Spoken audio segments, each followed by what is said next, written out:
আমি বাপ্পি বিশ্বাস তোমাদের সকলকে আরও একবার স্বাগত জানাই স্টাডি কেয়ার WB ইউটিউব চ্যানেলে। তো যাই হোক, শুরু করছি আমাদের আজকের এই স্পেশাল ভিডিওটি।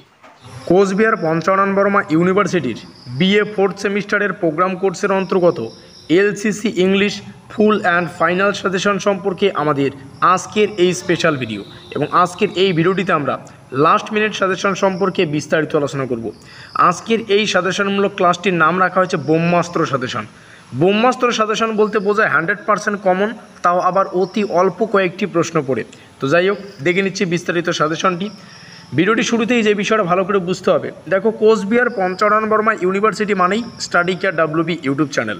বিভিন্ন সাজেশনমূলক class, exam news, important notice, গুরুত্বপূর্ণ আপডেট আমরা সময় সাপেক্ষেও আমাদের চ্যানেল মারফত উপস্থাপন করে থাকি। কাজেই খুব ভালো হবে এখনও পর্যন্ত যে সমস্ত ছাত্রছাত্রীরা আমাদের চ্যানেলটিকে সাবস্ক্রাইব করে রাখুনি, এখনই সাবস্ক্রাইব করে দিয়ে আমাদের পরিবারের সদস্য নিও। তো যাই হোক, দেখে নিচ্ছি গুরুত্বপূর্ণ প্রশ্নাবলীর লিস্ট।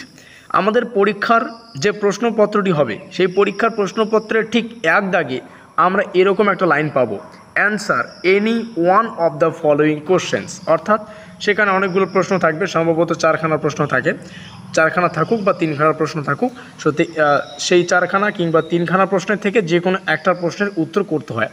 আর আমরা ইতিমধ্যে সিলেবাস সম্পর্কে আলোচনা করে ফেলেছি। আমাদের সিলেবাসে বিভিন্ন কবিতা রয়েছে, গল্প রয়েছে, গান রয়েছে। তো খুব ভালো হবে যদি আমরা কনসেপচুয়াল পড়ি। তো কনসেপচুয়াল পড়ার কিন্তু এই মুহূর্তে কোনো সময় নেই, বা সেরকম আমরা টাইমও পাবো না।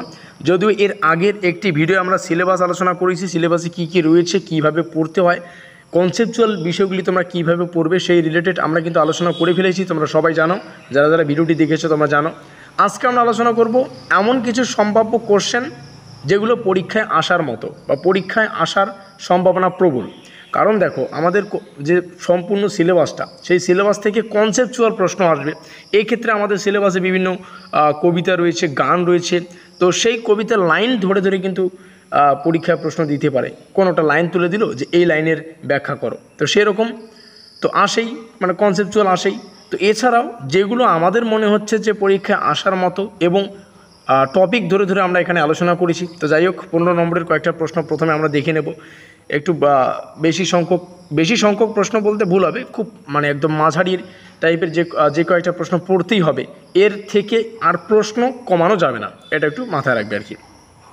Discuss Shelley's the cloud as a Nature poem. আমি আর প্রত্যেকটা লাইন ধরে ধরে তোমাদেরকে পড়ছি না, সময় খুবই কম রয়েছে। প্রত্যেকটা প্রশ্ন তোমরা এখান থেকে দেখতেই পাচ্ছ। প্রথম প্রশ্নটা বলে দিচ্ছি, discuss Shelley's the cloud. Cloud নামে একটা পোয়েম রয়েছে আমাদের, সেই ক্লাউড নামে যে পোয়েমটা, সেই পোয়েমটা যে আমাদের ন্যাচার পোয়েম, সেটা আমাদের ডিসকাস করতে বলা হচ্ছে বা ব্যাখ্যা করে লিখতে হচ্ছে।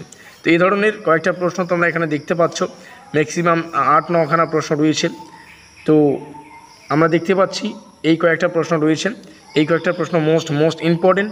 আর এখানে আমরা এক্সট্রা প্রশ্ন লিস্টেও কিছু প্রশ্ন রেখেছি, কারণ বিভিন্ন কবিতার বা গল্পের লাইন কিংবা একটা গানও রয়েছে, সেই গানের লাইন তুলে ধরে ধরে প্রশ্ন আসতে পারে যেহেতু, তার জন্য কিন্তু এখানে এক্সট্রা কিছু প্রশ্ন রাখা হয়েছে। প্রত্যেকটা প্রশ্ন তোমরা এখান থেকে পড়ে নিতে পারো।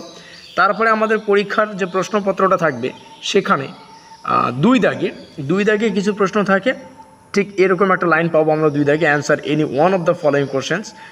তো এই 2 দাগ অবধি যে সমস্ত ছাত্রছাত্রীরা ভিডিওটি দেখছো, তোমাদেরকে আমি একটা কথা বলতে চাই। ভিডিওটির শেষে আমি এখান থেকেও মানে অল্প কয়েকটি প্রশ্ন তোমাদেরকে এমনভাবে দেখিয়ে দেব, বা অল্প কয়েকটি প্রশ্ন এমনভাবে তোমাদের সামনে তুলে ধরবো, এতগুলো প্রশ্ন পড়তেও হবে না। শুধু ওইগুলি প্রশ্ন যদি একটু ভালো করে প্র্যাকটিস করে দাও, তবুও কিন্তু হবে। তো 10 নম্বরের জন্য সম্ভবত 3খানা বা 4খানা প্রশ্ন রাখা হয়েছে, বেশি রয়েছে, একটু মানে 5-6টা প্রশ্ন রয়েছে। তোমরা এখান থেকে সেই প্রশ্নগুলি দেখতে পাচ্ছ। তারপরে আমরা চলে আসবো 5 মার্ক কোশ্চেন্স। 5 মার্কের জন্য 3খানা প্রশ্নই রাখা হয়েছে, তোমরা এখানে দেখতে পাচ্ছ। 5 মার্কের জন্য answer any of following questions, 3খানা প্রশ্ন রাখা হয়েছে।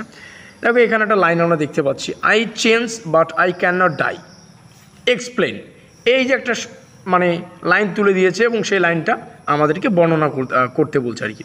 তো এই ধরনের পরীক্ষা কিন্তু প্রশ্ন আসবে, যেমন বাংলা, সেটা ডিএসসি পেপারে হোক বা যে কোনো পেপারই হোক না কেন, বাংলার যে কনসেপ্টগুলো, সেখানে অনেকগুলো বিষয় রয়েছে, সেগুলো পড়ে লাইন ধরে ধরে কিন্তু পড়তে হয়, পড়ে কিন্তু বুঝতে হয়, তারপরেই কিন্তু লিখতে হয়। সেম প্রসেসে ইংলিশটাও কিন্তু আমাদের এখানে, যেমন ক্লাস 12-এ আমরা পড়েছি, ক্লাস 12-এ ইংলিশে যেমন উত্তরগুলো ইংলিশে বড় বড় করে লিখতে হতো, ঠিক সেম প্রসেস বোঝাতে পারলাম অবশ্যই। তো এখানে 3খানা প্রশ্ন রয়েছে, তো আমরা এখানে দেখতে পাচ্ছ। এবার শর্টকাট প্রসেসটা দেখে নিচ্ছি কোন কোন প্রশ্নাবলী পড়বে। তো যেমনটা বললাম যে কনসেপচুয়াল প্রশ্ন আসবে, আর এই সময় যে সমস্ত ছাত্রছাত্রীরা কনসেপচুয়াল প্রশ্ন পড়োনি বা কনসেপচুয়াল কিছুই জানো না, তোমাদেরকে আমি সাজেস্ট করব 5 নম্বরের এখানে 3খানা প্রশ্ন তোমরা দেখতে পাচ্ছ, এই 3টা একটু দেখে নাও। তারপরে আমি সাজেস্ট করব আমরা 15 নম্বরের প্রশ্নের লিস্টে যে কয়েকটা প্রশ্ন আলোচনা করেছি তোমরা এখানে দেখতে পাচ্ছ, 15 নম্বরের এই এক্সট্রা লিস্টটা বাদে, কি বললাম, এই এক্সট্রা লিস্টটা বাদে, এই লিস্টটা বাদে উপরে যে কয়েকটা প্রশ্ন রয়েছে, এই কয়েকটা প্রশ্নের প্রথম 5টা প্রশ্ন তোমরা যদি ভালো করে পড়ো, এই যে আমাদের এফ নম্বর, জানি না এফ নম্বর কততে আছে, তো এই কয়েকটা প্রশ্ন এখান থেকে উপরে যদি পড়তে পারো, এখানে এফ ই এই কয়েকটা প্রশ্ন, অর্থাৎ এফের উপর থেকে প্রত্যেকটা প্রশ্ন যদি পড়ে রাখো, তাহলে সম্ভবত তোমাদের পরীক্ষা পাশের নম্বরটা কিন্তু চলে আসবে। তো এই হচ্ছে গুরুত্বপূর্ণ বিষয় তোমাদের সামনে শেয়ার করলাম, উপস্থাপন করলাম। ভিডিওটি ভালো লাগলে অবশ্যই লাইক করে দিও, বন্ধুদের কাছে অবশ্যই শেয়ার করে দিও। আর শেয়ারটা খুবই গুরুত্বপূর্ণ, যাতে করে ভিডিওটিতে থাকা প্রত্যেকটা তথ্য প্রত্যেকটা ছাত্রছাত্রী জানতে পারে। আমাদের আজকের এই স্পেশাল ভিডিওটি এই পর্যন্তই।